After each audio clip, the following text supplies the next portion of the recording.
आइए हम यहाँ से स्टार्ट करते हैं और आज पार्टनरशिप का एंड करते हैं। सेक्शन 33 है एक्सपेल्शन ऑफ पार्टनर। जी हाँ, एक्सपेल्शन का मतलब वही है, एक्सपेल्शन का मतलब है कि किसी पार्टनर को निकालना। तो अब यहाँ पे कह रहे हैं कि क्या राइट्स हैं, कब एक फर्म अपने पार्टनर को एक्सपेल कर सकती है।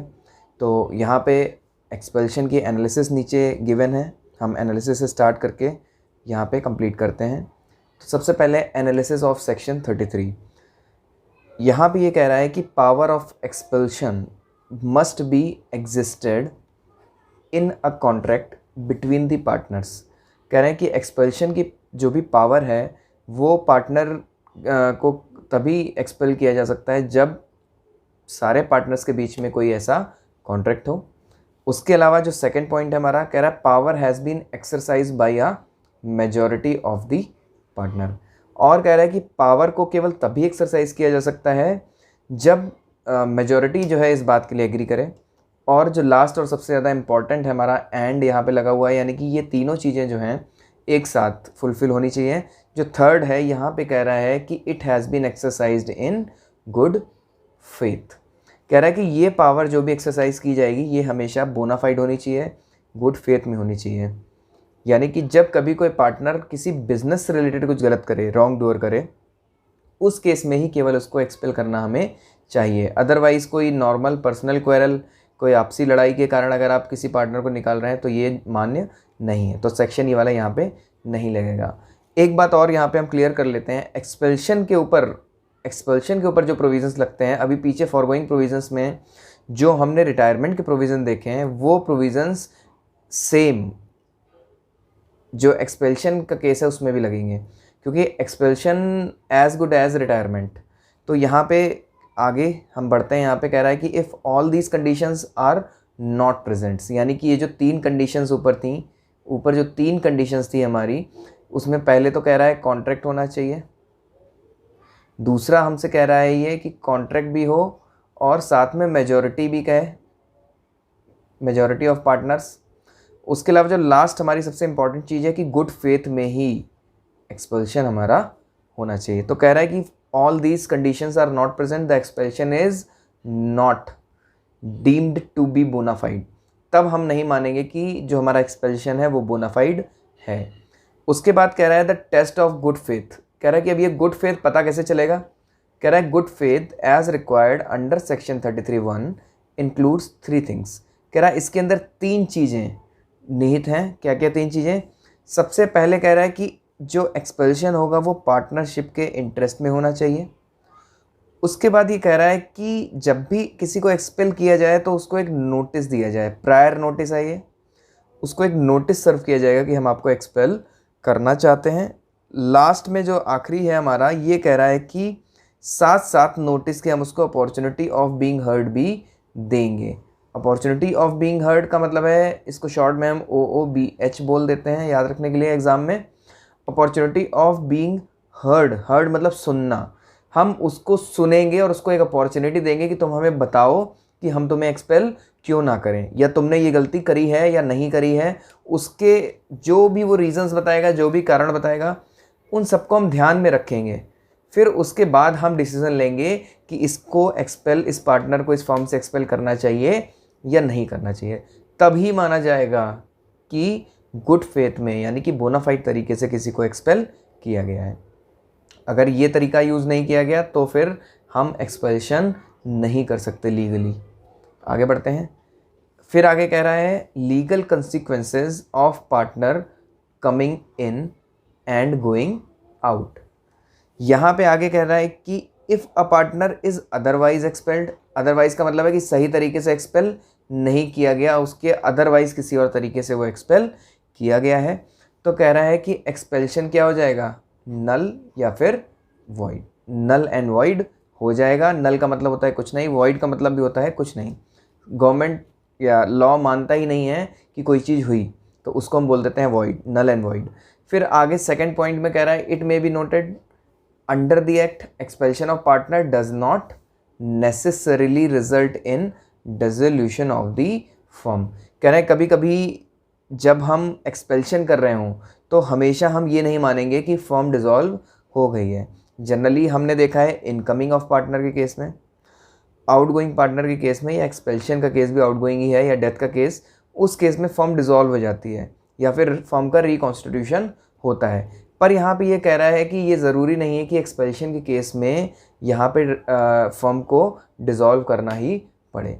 अगर एक म्यूचुअल कॉन्ट्रैक्ट है, सारी चीज़ें हैं, कॉन्ट्रैक्ट में कहीं पे लिखा हुआ है कि जब भी कोई एक्सपेल किया जाएगा या कोई रिटायर होगा, आगे हम इस बात को पढ़ेंगे भी अभी, तो वहाँ पे कभी भी ज़रूरी नहीं कि फर्म हमेशा डिसॉल्व हो। लेकिन जहाँ पे कुछ नहीं लिखा वहाँ पे लॉ कहता है कि फर्म को आपको डिसॉल्व करना पड़ेगा। फिर आगे कह रहा है the invalid expulsion of a partner does not put an end to the partnership. कह रहे हैं कि जब भी इनवैलिड एक्सपेल्शन होगा, इनवैलिड का मतलब हो गया जो बोनाफाइड नहीं है, इनवैलिड था एक्सपेल्शन ऑफ द पार्टनर, कह रहे हैं कि इसका मतलब भी नहीं है कि does not put an end to the partnership, इसका मतलब भी ये नहीं है कि पार्टनरशिप खत्म हो गई, पार्टनरशिप फिर भी एग्जिस्टेंस में रहेगी। फिर कह रहा है even a partnership at will, भले ही पार्टनरशिप एट विल हो, पार्टनरशिप एट विल हो, and it will be deem to continue as before, और यही माना जाएगा कि पार्टनरशिप अभी भी है जैसे कि पहले थी।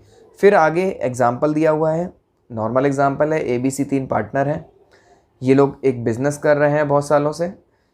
यहाँ पे कह रहा है कि A और B की जो स्पाउस हैं वो दोनों लेडीज़ क्लब जाती हैं, वहाँ पे उन दोनों की हो जाती है लड़ाई। तो स्पाउस जो A और B के हैं उनकी लड़ाई होती है। लड़ाई में क्या होता है कि गेहूं में घुन भी पिस जाता है, और हस्बैंड जो है वो उनके A और B हैं। तो A और B को वो आपस में कहते हैं, इसमें आगे लिखा है कि A गॉट एंग्री, इसमें कह रहा है कि A की वाइफ उसको सब बताती है कि मैं बहुत बुरी तरीके से, मुझे जो है हर्ट हुआ है और तुम्हें अब इसके साथ में काम नहीं करना है। A को भी बुरा लगता है, वो भी गुस्से में आ जाता है, वो C को कन्विंस कर लेता है। यहाँ पे 3 पार्टनर है ABC, A जो है C को कन्विंस कर लेता है कि B को हमें एक्सपेल कर देना चाहिए पार्टनरशिप से। तो यहाँ पे ये बताया जा रहा है कि क्या यहाँ पे जो एक्सपेल्शन C और A ने किया है B का, क्या वो सही है, क्या लॉ उसको सही मानता है? तो यहाँ पर जो हमारा आंसर है वो ये है कि नहीं, यहाँ पे जो एक्सपेल्शन हो रहा है ये एक प्राइवेट रीज़न के कारण हो रहा है, ना कि फर्म के किसी अफेयर के कारण कुछ ऐसा हुआ कि पार्टनर को निकालना पड़े। तो ये इनवैलिड एक्सपेल्शन है, और जैसा कि पीछे हमने ऊपर पढ़ा, इसकी 3 चीज़ें जो यहाँ पे फुलफ़िल करनी होती है, उसने एक चीज़ फुलफ़िल नहीं करी है। क्या? कि गुड फेथ में नहीं निकाल रहे हैं, एक्सपेल नहीं कर रहे हैं गुड फेथ में। तो यहाँ पे क्या कह रहा है, the power of expulsion must have existed in a contract between the partners, the power has been exercised by majority of partner. तो ये तो बातें पूरी हो रही हैं, कह रहे हैं कि कॉन्ट्रैक्ट बिटवीन द पार्टनर मान लेते हैं, अजम्पशन ले लेते हैं होगा, और साथ साथ मेजोरिटी भी निकाल रही है। लेकिन थर्ड पॉइंट जो है गुड फेथ, ये यहाँ पे एग्जिस्ट नहीं कर रहा, इसलिए ये एक इनवैलिड एक्सपेल्शन माना जाएगा। यहाँ पे कह रहा है if all these conditions are not present the expulsion is not deemed to be in bona fide interest of the business of the firm. तो यहाँ पे आगे की बात ये बता रहा है कि अगर सारी कंडीशन प्रेजेंट नहीं है तो एक्सपेल्शन को हम नहीं मानेंगे कि वो हुआ है, और वो बोनाफाइड इंटरेस्ट में नहीं है फर्म के। उसके बाद कह रहा है कि according to the test of good faith का जो हमने टेस्ट किया, उस हिसाब से जो पार्टनर बी का एक्सपेल्शन है वो वैलिड नहीं है। फिर कह रहा है in this context you should also remember, कह रहा है आपको इस बात पे ध्यान देना चाहिए कि जो प्रोविज़न है सेक्शन 32, 2, 3 और 4 के, विच हैव जस्ट डिस्कस्ड, अभी हमने पीछे जो लास्ट हमारा लेक्चर था वहाँ पे डिस्कस किया था, जहाँ पे हम रिटायरमेंट की बातें कर रहे थे पार्टनर के, तो कह रहा है कि will be equally applicable to the expelled partner. तो वो रिटायरमेंट वाले प्रोविजंस भी जो है पार्टनर के केस में लग जाएंगे। वहाँ पे नोटिस की कुछ बातें हो रही थी, आपको ध्यान देना पड़ेगा। आप एक बार जाइए उसको, उस प्रोविज़न को, सेक्शन 32 को फिर से पढ़िए, और फिर इस सेक्शन से उस सेक्शन को कोरिलेट करिए, और फिर हम दोनों को सेक्शंस को मर्ज करेंगे तो हमें पता चल जाएगा कि जो रिटायरमेंट के प्रोविज़न है वही सेम प्रोविज़न यहाँ पर भी एप्लीकेबल हो रहे हैं। उसके बाद आगे जो हमारा नेक्स्ट पार्ट है सेक्शन 34, वहाँ पे बात हो रही है इंसॉल्वेंसी ऑफ अ पार्टनर की, कि पार्टनर की इंसॉल्वेंसी के टाइम पे क्या होगा। तो यहाँ पे कह रहे हैं जब एक पार्टनर किसी एक फर्म में है जिसको कि एडजुडिकेट किया जा चुका है एज एन इंसॉल्वेंट, यहाँ पे कह रहा है firm, a partner in a firm is adjudicated an insolvent, he ceases to be a partner. तो पहली चीज़ जो हो जाएगी वो क्या हो जाएगी, ceases to be a partner, वो अब पार्टनर नहीं रह जाएगा। पर कब से नहीं रहेगा, जिस दिन ये ऑर्डर एजुडिकेशन का आएगा। तो ये कह रहा है कि date on which order of adjudication is made. तो जब भी एजुडिकेटिंग अथॉरिटी जो भी है, कोर्ट है जो भी है, उसने उस पार्टनर को mister A, mister B, mister C, जिसको भी इंसॉल्वेंट घोषित किया है, वो जिस दिन से इंसॉल्वेंट का ऑर्डर उसको मिलेगा, उसका ऑर्डर पास किया जाएगा। मेड लिखा है क्योंकि यहाँ पे, तो जब ये ऑर्डर पास हो जाएगा उस दिन से हम ये मानेंगे कि यहाँ पे अब ये पार्टनर नहीं रहा। अब चूंकि वो पार्टनर नहीं रहा तो कुछ और भी कॉन्सिक्वेंसेस सामने आएंगे। तो यहाँ पे कह रहा है वेदर और not the firm is here by dissolve. कह रहा है चाहे फर्म डिजॉल्व हो चाहे ना हो, पार्टनर अब उसको नहीं माना जाएगा। आगे कह रहा है where under the contract between the partner the firm is not dissolve by the adjudication of a partner as an insolvent, the estate of a partner so adjudicated is not liable for any act of the firm। यहाँ पे कह रहा है कि जब भी कोई contract है पार्टनर्स के बीच में कि फर्म डिसॉल्व नहीं होगी, adjudication of a partner as an insolvent, जब भी कोई पार्टनर इंसॉल्वेंट हो जाएगा, तो कह रहे हैं the state of a partner so adjudicated. कह रहे हैं कि पार्टनर के जो स्टेट का मतलब एसेट्स भी हैं यहाँ पे। कह रहा है कि जो पार्टनर की स्टेट यानी कि जो भी संपत्ति उसकी है, जो भी एजुडिकेट की गई है, वो भी अब लायबल नहीं रहेगी। किस चीज़ के लिए? फर्म्स के ड्यूज़ के लिए। तो जो डेटर होंगे फर्म के, वो किससे मांगेंगे? अब जो रिमेनिंग पार्टनर हैं सिर्फ वही लायबल होंगे। अब ये वाला पार्टनर चूँकि वो इंसॉल्वेंट हो चुका है, और इंसॉल्वेंसी अपने आप में एक सजा है, तो लॉ ये कहना चाहता है कि हमने इसको इंसॉल्वेंट ही बोल दिया है, यानी कि इसकी इमेज अब मार्केट में डाउन हो चुकी है पहले ही, तो इसकी जो अब स्टेट है वो अब लायबल नहीं होगी किसी भी तरीके से। और कब से लायबल नहीं होगी? उन कामों के लिए नहीं होगी जो भी काम उसने कब से किए हैं? आफ्टर, बहुत इंपॉर्टेंट वर्ड है, after the date on which order of adjudication is made.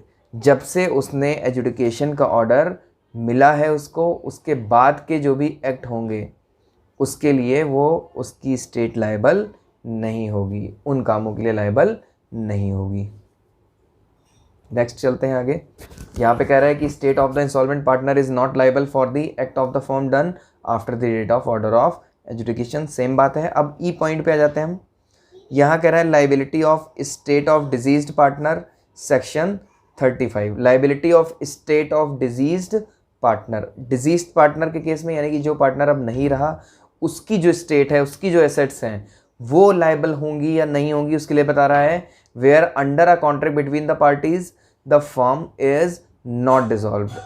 कह रहा है कि where under a contract between the partner, जब भी कोई कॉन्ट्रैक्ट है पार्टनर्स के बीच में, the firm is not dissolve, तो फर्म डिसॉल्व नहीं होगी by the death of a partner. लेकिन जब कॉन्ट्रैक्ट नहीं तब उस समय डिसॉल्व हो जाएगी। ये बात मैंने पहले ही बताई है लेक्चर के स्टार्ट में, फिर से इसको याद रखेंगे हम। जब भी हमारा कोई ऐसा कॉन्ट्रैक्ट है जहाँ पे ये कहा जा रहा है कि चाहे कोई पार्टनर आए, चाहे कोई जाए, चाहे किसी की डेथ हो जाए, चाहे कोई एक्सपेल हो जाए, अगर कोई कॉन्ट्रैक्ट ऐसा नहीं है, या सॉरी, अगर कोई कॉन्ट्रैक्ट ऐसा है जो ये कह रहा है कि पार्टनर के आने या जाने से फर्म के ऊपर कोई भी फ़र्क नहीं पड़ेगा, तो उस केस में फर्म को डिसॉल्व नहीं माना जाता, उसका रिकॉन्स्टिट्यूशन नहीं होता है। तो यहाँ पे भी ये कह रहा है अगर ऐसा कहीं कोई कॉन्ट्रैक्ट है जहाँ पे कह रहा है कि फर्म डिसॉल्व नहीं होगी किसी भी पार्टनर की डेथ के कारण, तो इस केस में कह रहा है state of the deceased partner, state of a disease partner is not liable for any act of the firm done after his death. यहाँ पे क्लैरिफाई इसलिए कर रहा है, ये कह रहा है कि कभी कभी पार्टनरशिप जो होती हैं वो डिसॉल्व नहीं होती है और आगे तक चलती रहती हैं, पर अगर कोई पार्टनर एक्सपायर हो गया है, क्योंकि चूंकि अब वो एक्सपायर हो चुका है, तो वो नोटिस भी नहीं दे सकता। तो जब वो नोटिस भी नहीं दे सकता है तो उस केस में फिर उसकी लाइबिलिटी तो नहीं आएगी, उसकी जो एसेट्स अभी फर्म के पास है, या उसकी जो स्टेट फर्म के पास है, या उसके जो लीगल रिप्रेजेंटेटिव हैं, वो लोग लाइबल उसकी डेथ के बाद के कामों के लिए नहीं होंगे। फिर आगे कह रहा है ऑर्डिनरीली, कह रहा है generally effect of the death of a partner is the dissolution of the partnership, but in case of a two partner no such agreement in force the firm in any case dissolve. कह रहा है लेकिन जब दो partners की बातें करी जाएं तो वहाँ पे तो पार्टनर ही दो हैं, यानी कि फर्म कलेक्टिवली दो पार्टनर से बनी थी, अब एक पार्टनर इंडिविजुअली जो नहीं रहा, अब एक ही बचा है, तो वो तो वैसे भी प्रोपराइटर बचा है। तो उस केस में फिर जो है कह रहा है कि partnership in any case dissolve होगी, चाहे वो लोग कॉन्ट्रैक्ट में क्यों ना लिख दें। मुझे लगता है लाइन इंपॉर्टेंट है, इसको इंपॉर्टेंट मार्क कर लीजिए। क्योंकि एग्ज़ाम में क्वेश्चन वहीं से आता है जहाँ पे आपका सोचने की शक्ति ख़त्म हो जाती है। तो यहाँ पे ये इंपॉर्टेंट लाइन है। आगे एग्जाम्पल पढ़ लेते हैं इसका। यहाँ पे कह रहा है, यहाँ कह रहा है x was a partner in a firm, firm ordered goods in ex life time. जब तक एक्स था फर्म ने कुछ गुड्स ऑर्डर किए थे पर वो तब तक वो आ नहीं पाए। फिर कह रहा है but the delivery of goods was made, delivery जो गुड्स की हुई वो after the X death, X की डेथ के बाद हुई है। In such case X estate would not be liable for the debt. तो यहाँ पे कह रहे हैं कि अब जो डेटर जिन्होंने क्रेडिट पे माल दिया है वो लोग अब उसकी स्टेट से पैसा नहीं रिकवर कर सकते। तो उस केस में क्या होगा, कह रहा है only a personal decree against the surviving partner. तो यहाँ पे जो डिक्री का मतलब हो गया कि एक जो ट्रीटी है वो किसके अगेंस्ट इन्फोर्स हो सकती है, कह रहे हैं कि जो केवल रिमेनिंग पार्टनर्स हैं उनके अगेंस्ट ही आप अब इसको इन्फोर्स करा सकते हो। And decree against the partnership assets in the hands of those partner, या तो वो सर्वाइविंग जो पार्टनर यानी कि रिमेनिंग जो पार्टनर हैं उनसे ले सकता है, या फिर कह रहा है कि पार्टनरशिप की एसेट जो कि केवल किसकी है, जो कि रिमेनिंग पार्टनर्स की है, केवल उनसे ही इसकी रिकवरी की जा सकती है। कह रहे हैं अ suit for goods sold and delivered would not lie against the representative of the diseased partner. अब जो गुड्स आए हैं उसके लिए वो केस उनके लीगल रिप्रेजेंटेटिव के ऊपर भी नहीं कर सकता, क्योंकि वहाँ पे जिसकी डेथ हो गई है उसकी लाइबिलिटी से पहले ही ऊपर ई वाले पॉइंट में उसको हटा दिया गया है। फिर आगे कह रहा है this is because there was no debt due in respect of the goods in ex life time. लेकिन अगर कोई एक्स की लाइफ टाइम में कोई गुड्स आए होंगे उसके लिए मेरे हिसाब से, जैसा कि यहाँ पे मुझे रीडिंग से लग रहा है, उसके लिए जो है इसकी जो भी क्या कहना चाहिए एसेट्स वगैरह हैं या जो भी क्या वर्ड था यहाँ पे, स्टेट, जो भी स्टेट्स हैं वो लाइबल हो जाएंगे, उसके लीगल रिप्रेजेंटेटिव भी मोस्ट प्रोबेबली लाइबल हो जाएंगे, जितना कि पैसा वो या जितनी भी स्टेट वो रिकवर करते हैं डिसीज पार्टनर की उसके लिए, पुराने एग्रीमेंट्स के लिए। लेकिन उसके डेथ के बाद के कोई भी काम के लिए वो लाइबल नहीं होंगे। गुड्स का भले ही एग्रीमेंट पहले हुआ था पर गुड्स आए हैं बाद में और सबको ये पता चल चुका होगा कि उस आदमी की डेथ हो गई है जिसने ये काम किया था, जिसने एग्रीमेंट किया था। तो उस केस में अब वो उससे रिकवर नहीं कर सकता। लेकिन क्योंकि फर्म को माल दिया है तो जो क्रेडिटर है वो फर्म से रिकवरी कर सकते हैं, पर्सनली लाइबल से पार्टनर से भी, और साथ साथ जो है फर्म में जो रिमेनिंग पार्टनर्स की स्टेट है उससे भी। लेकिन पुराने पार्टनर को जिसकी डेथ हो गई है, जो डिजीज्ड है, उससे अब वो कुछ भी रिकवर नहीं कर सकते हैं। ये क्रक्स है। आगे बढ़ते हैं। फिर ये यहाँ पे कह रहा है कि rights of outgoing partner to carrying on competing business.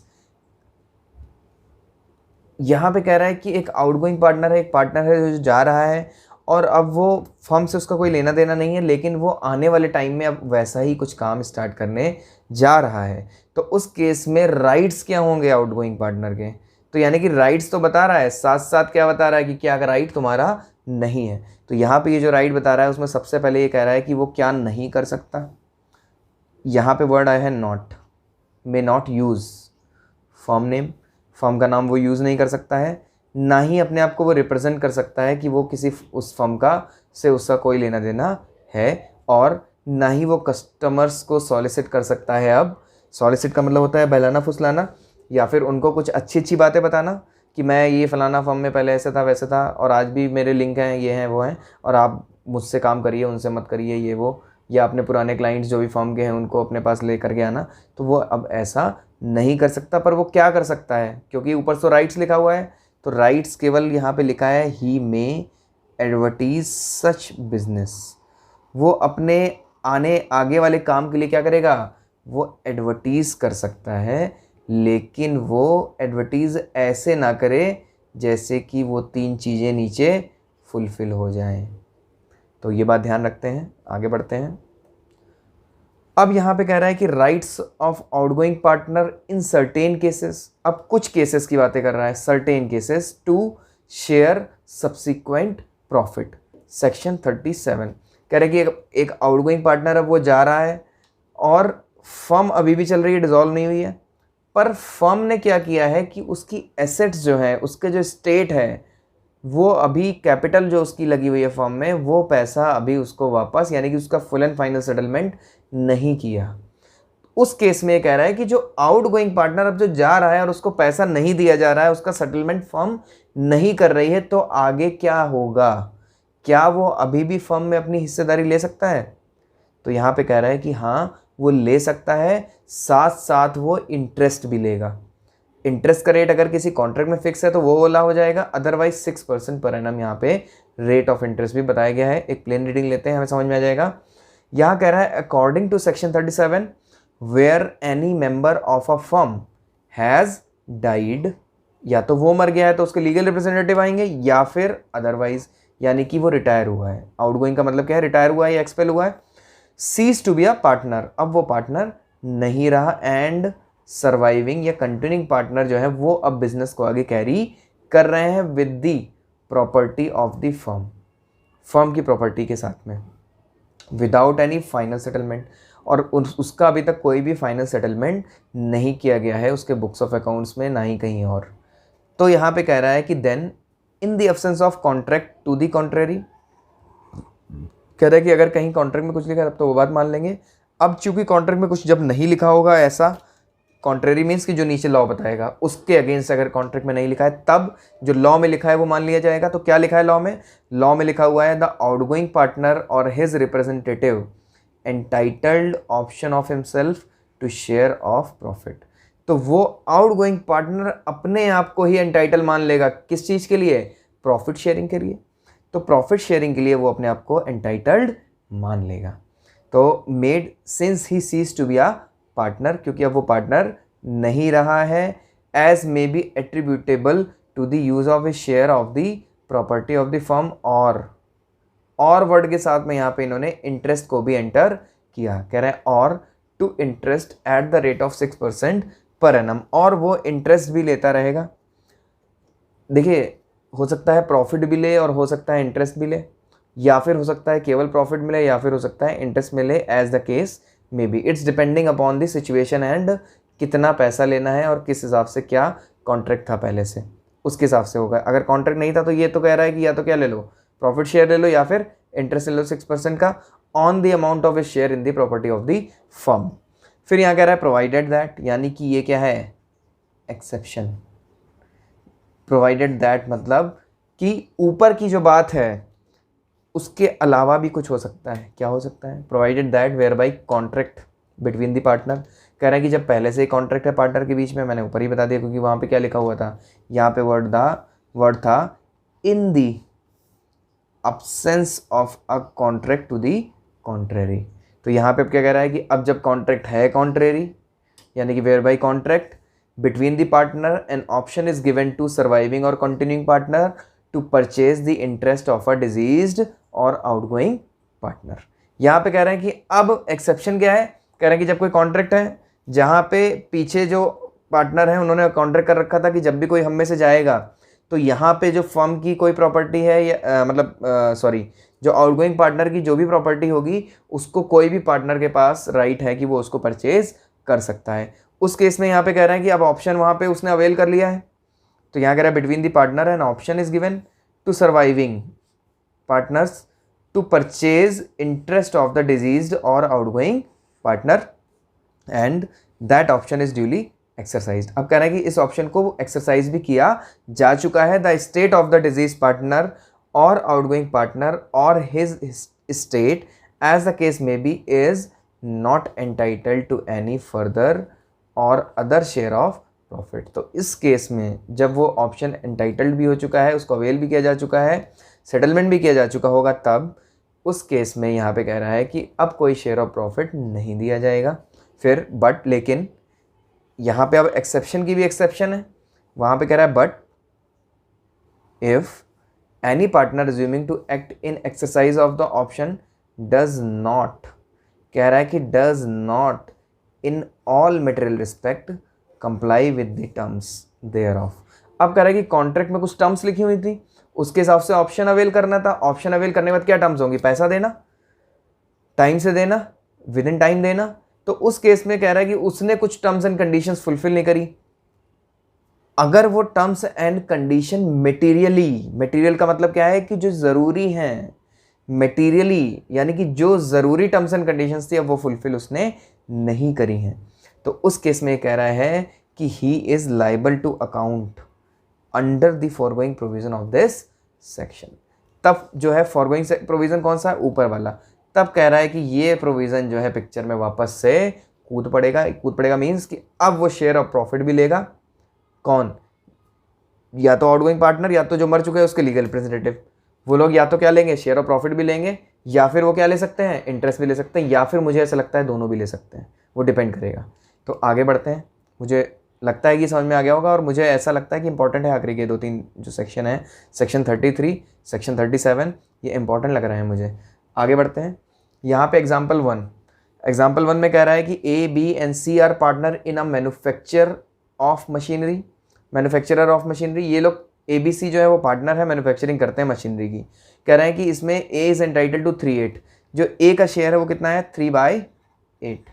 ये किसका शेयर है, ये है A का, ये A का शेयर है 3/8 पार्टनरशिप की प्रॉपर्टी में और प्रॉफिट में।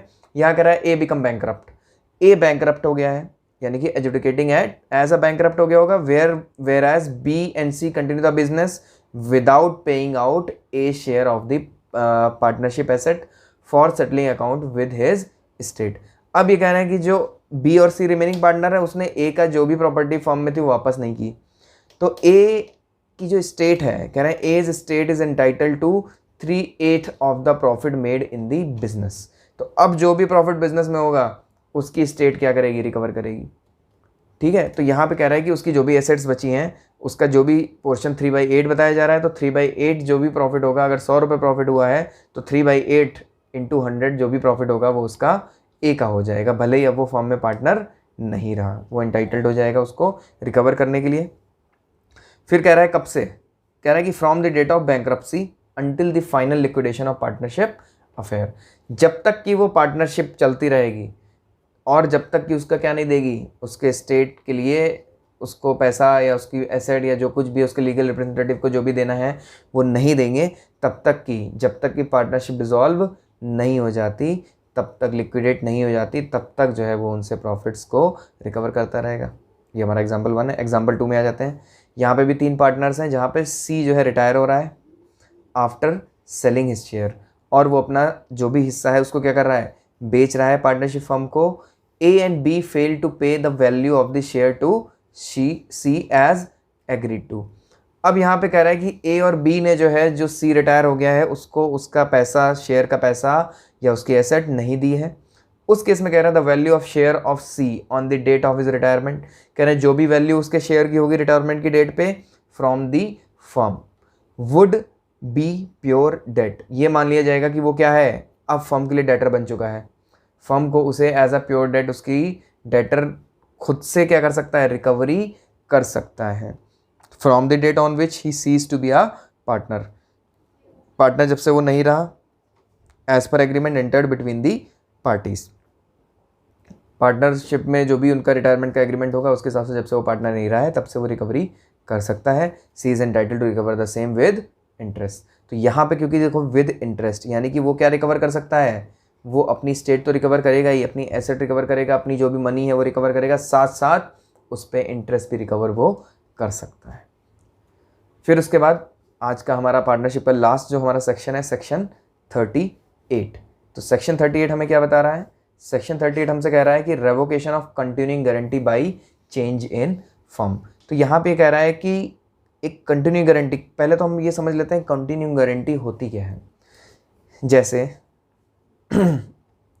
एक एक्स लिमिटेड है financial institution like bank, LIC।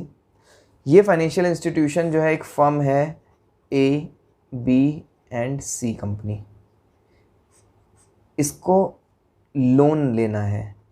ये लोन के लिए ये कह रहा है कि ऐसा करो, तुम हमें एक गारंटी दे दो। जो एक्स लिमिटेड है वो कह रही है मुझे गारंटी चाहिए, तो इस टाइप की जो गारंटी होती है वो बैंक से दी जाती है, बेसिकली इनको हम बैंक गारंटी कहते हैं। अब पार्टनरशिप फर्म का अकाउंट खुला है बैंक में पार्टनरशिप के नाम से, तो जब तक वो पार्टनरशिप है तब तक ही वो बैंक अकाउंट भी है। जिस दिन पार्टनरशिप नहीं रहेगी उस दिन पार्टनरशिप के स्टेटस में बैंक अकाउंट जो है हटाना पड़ेगा पार्टनरशिप से हमें। और पार्टनरशिप डिसॉल्व भी तब होगी जब सारा सेटलमेंट हो जाएगा पार्टनर्स में आपस में, उनके जो बैंक अकाउंट है उस बंद करे जाते हैं, उसके बाद जो है उनका जो शेयर होता है बैंक में जो पैसा होता है वो सब बांट दिया जाता है। तो यहाँ पे कह रहा है कि उस टाइम पर क्या होगा कि वो जो कंटिन्यू गारंटी होगी वो भी क्या हो जाएगी, ख़त्म हो जाएगी।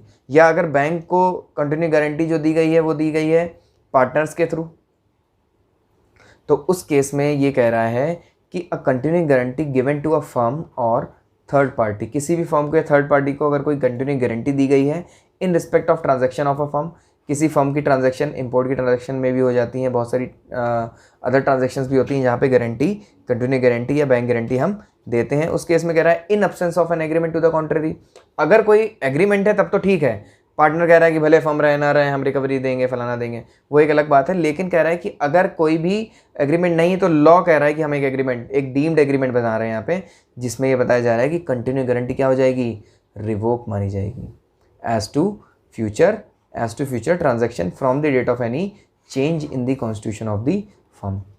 तो एनालिसिस पढ़ लेते हैं।